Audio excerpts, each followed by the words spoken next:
Chapter 5. Spoiler. Let It Snow by John Green, Maureen Johnson, and Lauren Merkel. In this chapter, we will start with summarizing each of the 3 stories in the novel and comparing them to what happened in the movie, along with picking our favorite moments and characters. At the end, who won? The book or the movie? Turn the page.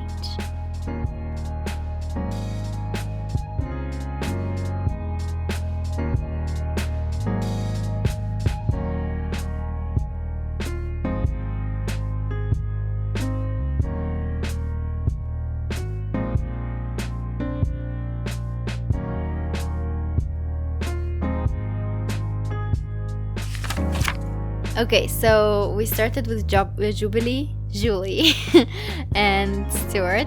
Her parents went to get something for the elf village they obsessively collect.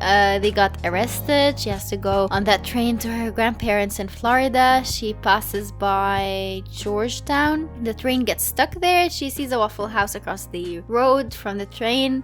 She decides to go there. But before that happens, she met Jeb, who was sort of sulking and wants to get to his girlfriend or something. As fast as possible? As fast as possible. And there were these noisy cheerleaders, so she had to leave them and go. At that point, we know that Jubilee has a sense of humor from how she talked to her boyfriend on the phone, how she reacted to what happened to her parents. So that's Jubilee. She goes into the Waffle House. They're weird. Someone is sitting there with a tinfoil. Oh my god. What's up with the tinfoil? What tinfoil? What tinfoil? Anyway, Stuart gets in. His car got stuck as well. He's wearing Target bags. So tinfoil and Target bags. Oh, this town is crazy. Anyway, he offers to help her and take her home. And so she goes with him. He keeps jabbing her about her boyfriend. I don't know if jabbing is the right word. Anyway, it's not, but you get what I mean. They fall into a lake. They get out very cold, go into the house, get wet, get warm and dry. And his mom is weird. And he has a little sister. We know he plays the piano really well and he helps people around. And yeah, he hasn't been around. She's from that fancy city and he's from a town. So he's that homey person. Yeah. Yeah, and he got his heart broken by a cheerleader in his school, Chloe. So he's still trying to get over her. That was a month ago. But he feels this attraction to Jubilee. Their mom pushes them on. He tells her the story about Chloe. She breaks up with her boyfriend, Noah. Mm-hmm. Yeah. And she freaks out because she kisses him. And yeah, she freaks out and leaves. He finds her. They kiss again and they like each other. And like, that's the end. Yeah. Love from the first day or whatever. That was Maureen Johnson. The Jubilee Express. Yep. Yeah. Okay, so I'm just gonna skip a couple details as well if I don't remember anything. Mm-hmm. But from what I just saw, we just finished watching the movie. Yeah. They never mentioned the story with her name. They just called her Julie right from the start. Mm-hmm. Yes. Okay, so her name is just Julie in the movie. Mm-hmm. Okay. She starts. We have her as a scene, laying in her bed. That's like the only reference we have to her previous boyfriend Noah, where he was kissing her on the cheek on an Instagram picture, and that's like where she was upset. Okay. Yes. A shot after that, we have her receiving the letter with Columbia that she was accepted to the Columbian University. After that, we have her going to the elf shop, like where they sell the miniature elves for the village that her mom likes to build. And the guy tells her that he doesn't have the one she ordered anymore. She ordered the wrong one and blah, blah, blah. The whole thing, she doesn't get what she wants. Then she's on the train stops. She meets the steward guy on the train, which is weird. There's a complete distortion in the narrative. She gets off the train when the train stops. She goes to the Waffle House. He goes after her. Not necessarily after her. He wanted to leave the same times as she was leaving. So they end up going together to the Waffle House. It's called Waffle Town. Wasn't it called Waffle House? Right. It was, I think. It was called Waffle House. Uh-huh. Okay. After that, they have like this moment in the Waffle House. They eat their waffles and they talk about their themselves a little, like joke around, and then he has to leave because he's apparently a famous singer or something. I don't know. And like the cheerleaders in the Waffle House recognized him, so he had to escape through the bathroom window. She goes around the building, then they meet up. Then she has like a mental explosion of like she's accepted in Colombia, but her mom is sick and she can't leave the town. She has to help her mom, and her dreams will never come true because she wants to help her, like, because she just can't leave her mom behind. So he tells her, why not tell her? After that, they go home. He's wearing her grandpa's clothes because his clothes got wet from their sliding. So it was sliding, not the lake. Yeah, it was because they were sliding on the mountain and they didn't get wet. He just got wet. So they didn't get wet because of the lake. They got wet because of the sliding down the mountain with the sledge. Okay? I would have loved to see them fall in that frozen lake. I'm so pissed. Didn't get to see them fall in that frozen lake. I want to see how it looks, you know? I've never seen a frozen lake in real life. Is it gonna be like the James Bond scene? I don't know if you know it. But I mean, acting it is terrible, so... Yeah, it would be terrible for the actors. Yeah. Maybe they just skipped it because they wanted something in their comfort zone, I guess. Yeah, anyway, go on. Yeah, after that, they are in Julie's house. He gets to meet her grandpa. He's first skeptic, and then he likes him afterwards when they were, like, bonding over music. Julie is afraid to tell her mom about Colombia. He tells her she has to tell her because it's just something she has to do. She has to grab the opportunity and stuff like that.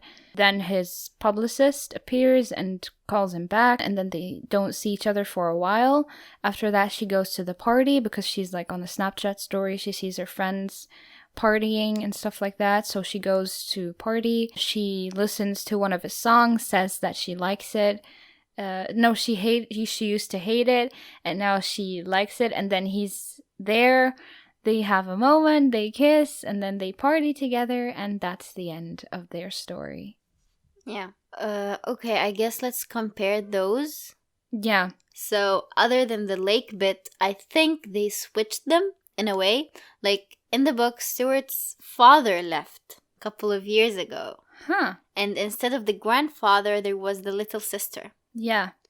And we didn't see her parents. No. They were in jail because they did something crazy to get one of those figures. Yes, and Stuart had an elf city as well, but like yes, a really smaller small one. Yeah, so that's a thing that was very, very confusing. Yes, and in the book, he's the homie person, the one who was gonna stay in the town. Yes, and she's the one from the city. So yes, they switched them up basically and changed stuff at the same time. Like, one very weird thing: where was the motivation in the movie that she was on the train? She went to another place to get her mom the elf thingy, and then she was returning. Ah, okay. So she left to get that elf thing and then come back. It's a weak point, I guess. It's I don't such know. Weak point. Or it's weaker than the book. I mean, like, her hopping on a train because no one in town of her relatives is there. So yeah. Why should she spend Christmas alone? Exactly. And he was... That's a very common theme, by the way, in all the stories, not to spend Christmas alone. Yeah, I guess. That's why Stuart asks her to come to his house, so she doesn't spend Christmas alone. Yes, and he isn't even Christian. They were Jewish, I think. Yeah. So I totally forgot that detail. But it was cute. I mean, yeah. Yeah. After that, I mean, there are some things that I found better in the story. Like, they had a better build-up for their relationship. Exactly. They had a lot more to bond over. You know, first the village. Yes. Okay, like these little things, these little ambitions. The lake. The lake. And Stuart was there to help his family, wasn't it? Mm-hmm. Right? He had the same ambition to, like, not leave his family behind and stuff like that. And what else did they bond over? Like, there were so many things. Like, first of all, her name, Jubilee. That was a conversation starter on its own. Like, why did they just remove that? That gave her such interesting perspective to her character. Yes, and in the movie, she's less humorous than in the book. But I mean, in the movie, they made her mom sick, so I get why. In the book, they had these moments of, like, them not being with each other to absorb everything. Mm-hmm. I mean, it's a movie. We can't have that, like, all the time. But yeah. Well, like, this was my favorite story of the three. And they completely slaughtered it. Yeah, they not did. just ruined it, they slaughtered it. Yeah, I mean, like, I study film and I don't see a reason to make all these changes. Like, yeah, it was, if they just did it, like, as closely to the plot points or the events in the book, or as it happened in the book, and just intercut everything. So it's like, in the book we go back in time and then forth, and then if they did it like that, would have been brilliant. If they just arranged the events of every storyline and, like, did it like that, not separated them like in the book. And even if they did separate them like in the book and have a fade in between every story of the three, that would have been like a good thing to do. I don't know. By the way, I really wanted to comment on that. Mm-hmm. Would it have been better if they would have put each story on its own and then connected all the three together at the end? You know, like the book, like they did with the book. I mean, why did they have to bring everything together immediately? I guess because it's a movie, they have no choice but to do that. But it's like, no, they have the other choice as well. But if I was going to do that movie, I would have done that. Editing wise, it would have been time consuming. No, not time consuming. It's not about time. It's about having it be separated in the novel and then connecting it in the editing room. Would have been given it this order, you know, like, I'm putting the puzzle together where events happened along the day, you know. I would have gone for that style, but it would have been, like, really nice and amazing as well to do it like in the book, separated the three stories. And so this is the Jubilee Express. Yes. I don't know why I keep saying it like that.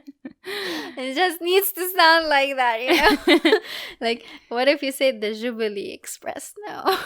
The Jubilee Express. On a PA system.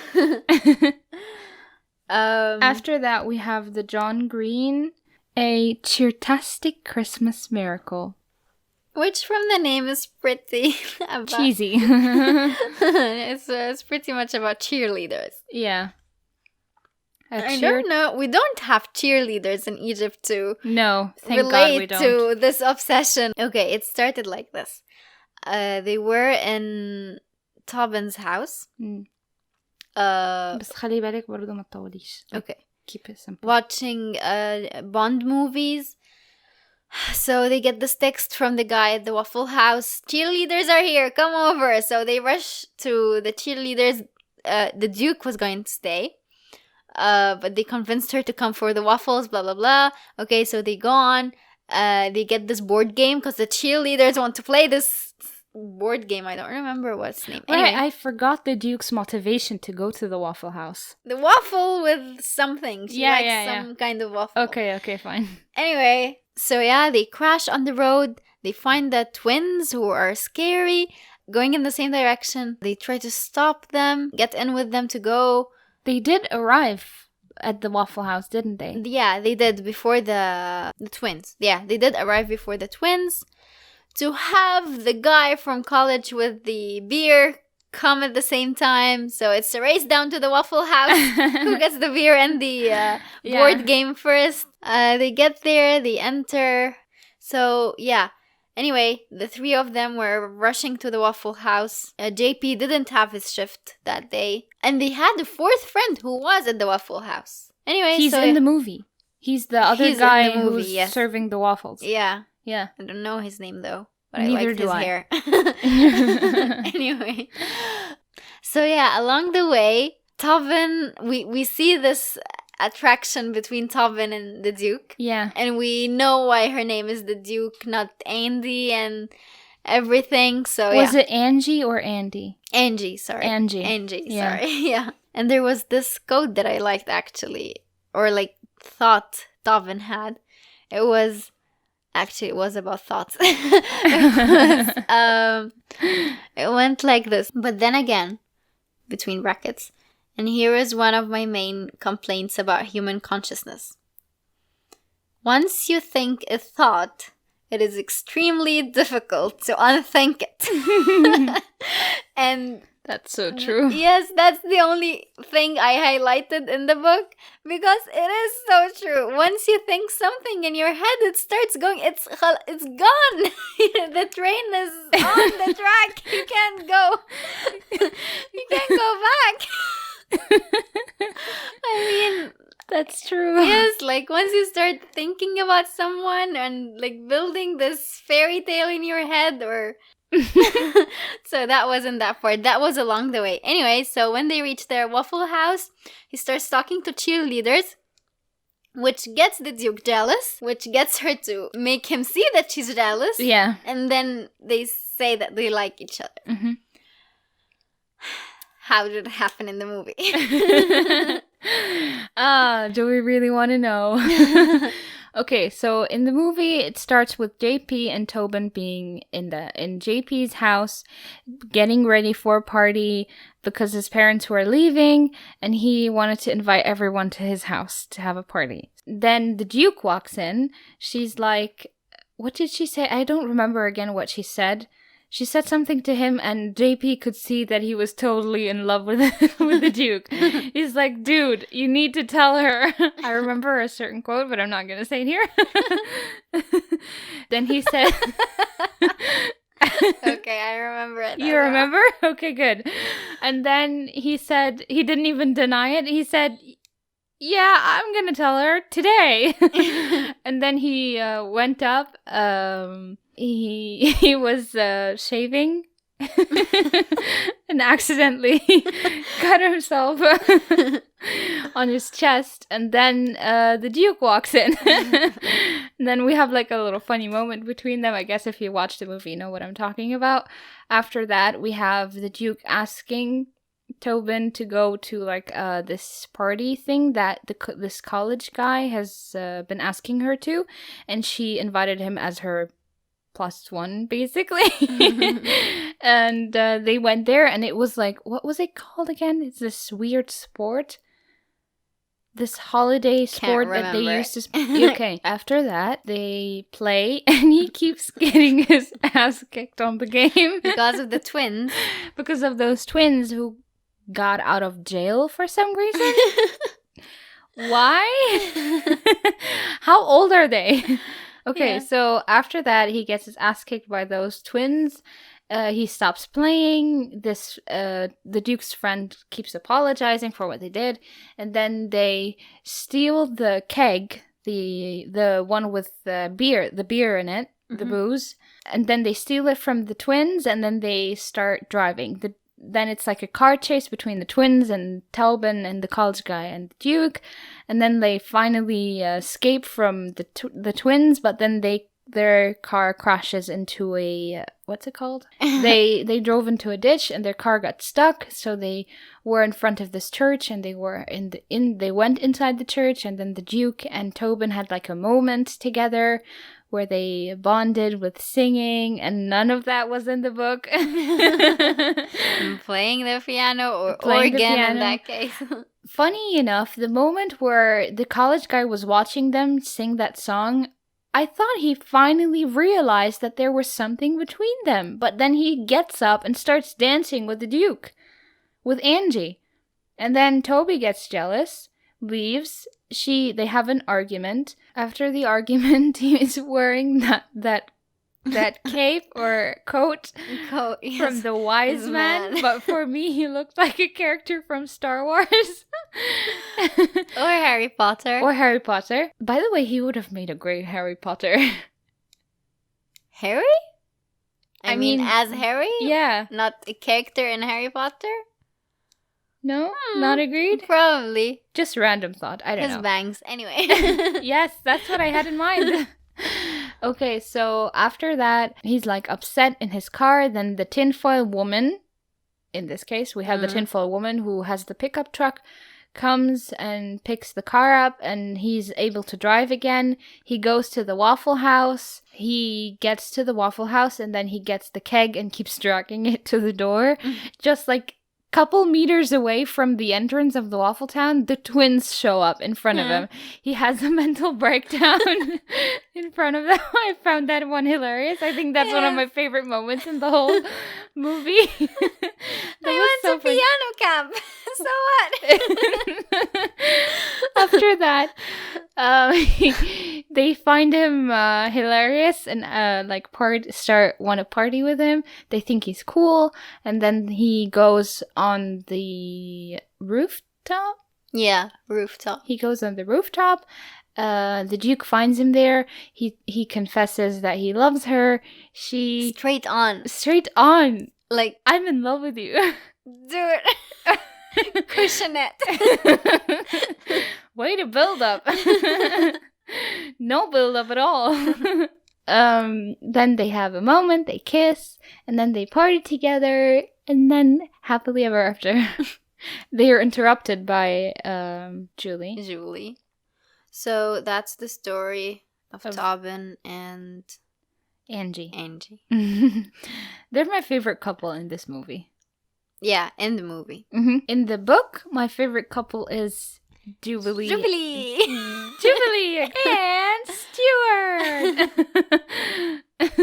Yeah, they are my second favorite in the book. Mm-hmm. So comparison. I guess their story is still kind of the same.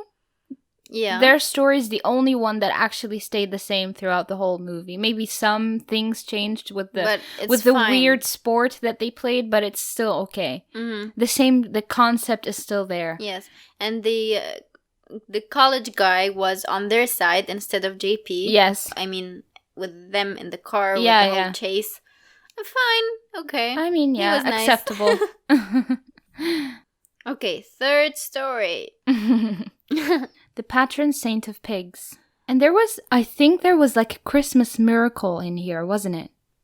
Yes. With the pig and this weird woman who wanted to be a Christmas angel. Yes. Yes, the angel thing. She went to pick up the pig, the teacup pig, who was a gift for her third friend who did not appear in the movie. Yeah. So now this is from the point of view of the girlfriend of the boy, Jeb, we met with Jubilee on the train. Yes. I thought it was gonna be from his point of view, but anyway. Yeah. So she's this character who's very much sorry for herself all the time. Very self-centered. Whiny. Yeah. Her friends tell her that in a nice and not nice way, I guess. They want her to snap out of it, I mean. So the events goes like this. She tells them she sent him an email, meet me, after they broke up after a week. Their anniversary is on Christmas Eve. They were supposed to meet on Christmas Eve. He got stuck on that train, couldn't call her. His phone broke. We will know that later, or we already know it. She doesn't. She cheated on him because the guy told him about it. Anyway, they love each other very much, but Jeb is the kind of guy who doesn't show emotion. Yeah. He knows he's the... I feel it. Why do I have to express it? He's that type of person. She's the type of person who always needs to be told that she loves, that she's loved and is emotional. Yeah. So she has this crazy day at Starbucks where she works. Jubilee and Stuart appear like in the very early of the morning. She forgets to get the teacup pig after meeting the Christmas angel. The Christmas angel turns out to have picked up the teacup pig, yeah. And her friend, who they were supposed to give her the pig, arrives. So yeah, everybody was there. All the characters we knew were at Starbucks, where Addie works. She got the pig. Her friends got in. Yeah. Speaking of Starbucks, remember the publicist of Stewart? Why can't you be in a town with a Starbucks or something like that? It had a Starbucks in the story. Yeah, it did. Why did she say that it doesn't have a Starbucks?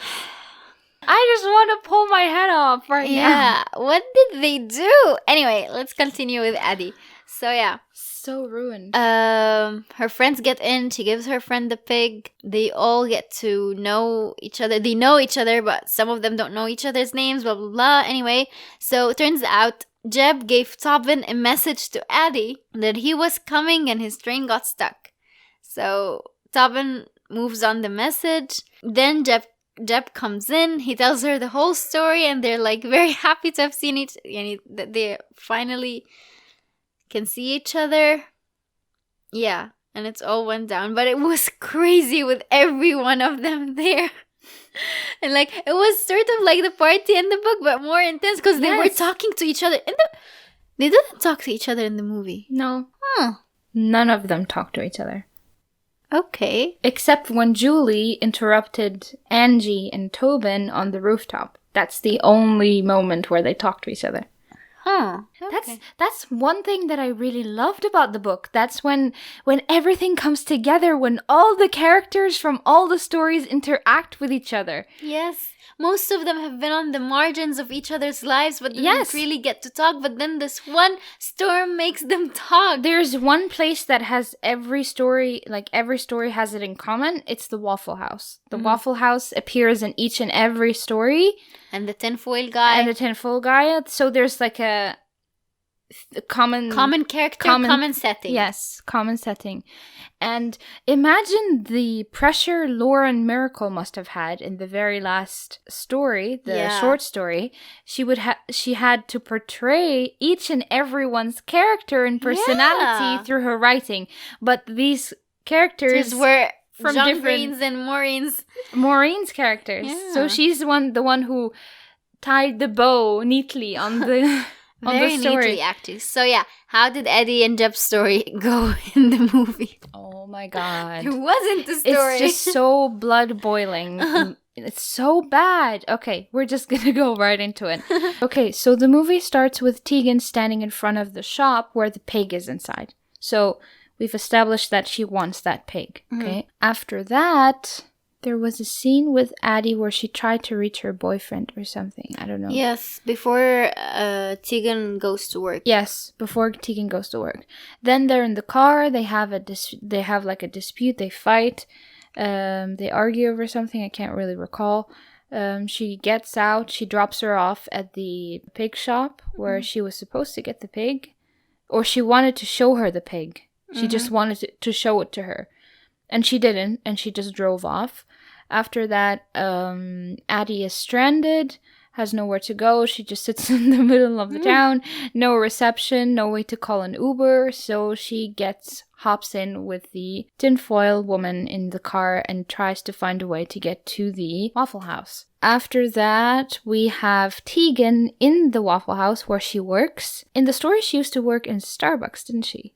Not in the Waffle House. Addie is the protagonist of the story and she works at Starbucks. Tegan, we don't know where she works. Okay, so Tegan works in the Waffle House and she apparently has something with one of the cheerleaders going. None of that was in the book as well. She wasn't really a focus in the book anyway. Other than wanting to get her the pig. Yeah, and other than wanting the pig. So Addie goes to the Waffle House, finds Jeb sitting amongst his friends with one of the girls. She's the student body president in their high school. She calls Addie a psycho, and then she's like, oh, really? If I was a psycho, then I would do this. And then she takes a milkshake and drops it over her head. Jeb then totally freaks out and just starts shouting at her, "You're annoying. We can't spend every minute of every day together. Just let me hang out with my friends." And then she's like, "Really? Yeah, really." And then she goes outside. Tegan goes after her and like confronts her about how she actually acted, that she can be a bit annoying and self-centered, and that she shouldn't walk around chasing people who don't like her the way she likes them. Addie walks away from that, is like really obviously doesn't like confrontation. I mean, who likes confrontation? No one likes confrontation. True. And then she realizes that she actually wants her best friend back, so she gets the pig, gives it to her best friend. They resolve their issues, they love each other again, and then basically Tegan also gets her way with one of the cheerleaders from the Waffle House. Who were supposed to be on the train. Yeah. And Addie meets, I think she gets with the college guy, I guess, at the party. Yeah. The college guy from Tobin and Angie's story. Yes. So that's one connection. The other connection is Julie and Angie and the tinfoil woman. She picked up Tobin and she picked up Addie. Yes. We still want to know what's the story with the tinfoil. We don't talk about that. Yeah, okay, so I really liked the story more in the novel, just because it has more dynamic. It brings the characters together. There's like a neat little finish at the end. I mean, the movie has that as well. They did a good job with it, but it's just not as satisfying as the one in the book, isn't it? Exactly. I don't know what the hell they did. I say I should watch the movie first and then read the book. Why don't you guys agree? No, it is actually a better concept to watch the movie first and then read the book, because then you have less expectations. Yes, so that's the problem. But I mean, all in all, the story, the novel and the movie both have three storylines going on. They both treat them in a different way. I guess in movie making, there are a lot of creative decisions affected by other non-creative decisions, so this is how it goes. Editing-wise, it was fine, I guess. The characters, not all of them had chemistry. Yeah. Yeah. Like, the most that had chemistry were Tobin and Angie. God, I love these two. Yeah. Andy, who annoyed me the most in the book, I actually shouldn't be annoyed with her. I'm like that in my head. I think too much about stuff and I analyze too much and I make so much stuff in my head, and I don't know, and I feel sorry for myself a lot. For a lot of things, so I shouldn't feel that way about her, but it's like, I know what you mean. It's like once you start seeing a reflection of yourself in another character, you start hating the thing they're doing because you hate it about yourself as well. You always think like, why are you like that? Why do you do that? But then you always see that, oh my god, I am actually like that, and maybe that's why I don't like her, because it's just one thing that I hate, that the fact that I do, and I don't like it when other people do it, because it's just like a reflection of your flaw. Yeah, you know? Is. And Angie, she's cool. I mean, yeah, she's different. She's the kind of, what I like about her is what they like about her, that she isn't the kind of girl who does stuff because girls do it. She's just like... By the way, Kiernan Shipka's performance for the Duke / Angie, that's exactly how I pictured the Duke in my head. Exactly. Literally exactly how I pictured her. She's copy-paste. At moments I got confused with her character, with the True, the that's show. true. Yeah. But she did a good job. Like, there were moments where she was not girly girl. She was the Duke, you know? Yeah. Like, man up. Man up, dude. Yeah. Like, when she stood up for him when they kept kicking him and kept kicking his ass on the sport. Yes, that was She stood up for him and she said, no, that was not all right what they did to you. You know, like, another girl would be like, oh, I'm sorry. Yeah. But she was, like, standing up for the dude, you know? And the way he looked at her then. Oh. Anyway, yeah. It's like maybe she does care about me. That's the worst thing when you like someone. It's like, do they like me back or do they not like me back? And you start misinterpreting their actions and the responses, so true. and I don't know. And you keep looking at them, and then do you ask, do they look at me as well? Mm-hmm. You know, it's... Yeah, I get what you mean. Okay, Jubilee. I love her. Jubilee. Yeah. Jubilee. I think she's the most balanced character of them all. Yes, I don't know. Yeah, true. I like I want to be her. Like, right? she took matters into her own hand. I love her parents as well. She has such unique parents, you know, even True. though they got arrested on Christmas. But that's the kind of parents you want. You know, you want those crazy parents who would do anything to do something they're passionate for, you know? Yeah. And it's like, it's just insane. I mean, it did piss her off that her parents got arrested on Christmas Eve. And ruined her Christmas with her boyfriend. But yeah. You know what? I think she's the kind of character who would have realized what Stewart wanted to tell her all along without him telling her, you know? Yeah. Her Noah. Yeah. What isn't really good for her, that she's more of a she already system kind of knew. Yeah, she did. Kind of already knew. I mean, she broke up with him. But I mean, maybe she has this thing where she needs people to push her, you know? Not push her. She knows deep down, but she won't do anything about it, just not for change not to happen, you know? Just so things stay the same. Okay, so to stay in her comfort zone? Yeah, and stay stable and do what she knows, and like... Her life looks she like that now. She doesn't want so to change anything. Yeah. Why change it? Everything's fine. Everything's going well. Mm-hmm. Like a well-oiled machine. Giving excuses to everyone around her. Yeah. Yeah. She's my top favorite character. Mm-hmm. Me too.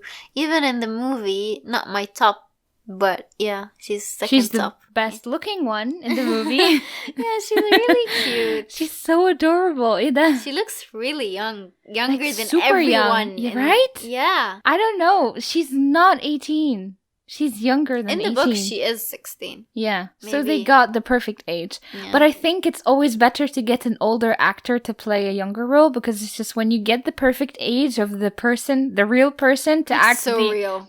It looks too real. Yeah. It's a weird concept. Yeah. One of those I loved how this book made me laugh out loud with every single page. Yes. And you know, while I was reading the book, we don't have snow here, but it was the rainiest day. Yes. When I was like maybe finish the book in that day. Yeah. It was like, wow, the weather is aligning with the story, you know? I love it. Another thing that I really liked was that it's like a book that you can always go back to. You know, when you have certain books that you read and it's like a one-time thing and you never read again, but you liked that book, you know, but you don't think you'd ever grab that book again and read it. Yeah, definitely. Unless you're in the mood to read it. But I feel like Let It Snow is like the perfect thing to go back to, even though maybe you're not in the mood, but you feel like it's the time of the year and maybe you should read something that's related to that vibe, or like that brings you into that winter wonderland a little. Yeah. And I feel like Let It Snow is like the perfect thing to read in like a cozy or like a cold weather kind of thing, you know? All right. So, this is Let It Snow. We did this episode in the premiere on Netflix. We were so excited for the movie, so bummed by the movie. I mean, this proves that books just rule. Books just rock. Okay. Books will always be the best part of everything. Yeah. It's like, no matter what happens, book will always never disappoint. Never. Never. Really. Ever. Thank you for making it to the end of Chapter 5. If you have read the book or watched the movie, tell us what you think. You can let us know on our Facebook page or our Instagram, Between the Pages Podcast, and if you're listening on SoundCloud or YouTube, drop a comment below. We post every second Monday, so tune in for next chapter where we continue the theme, book adaptation.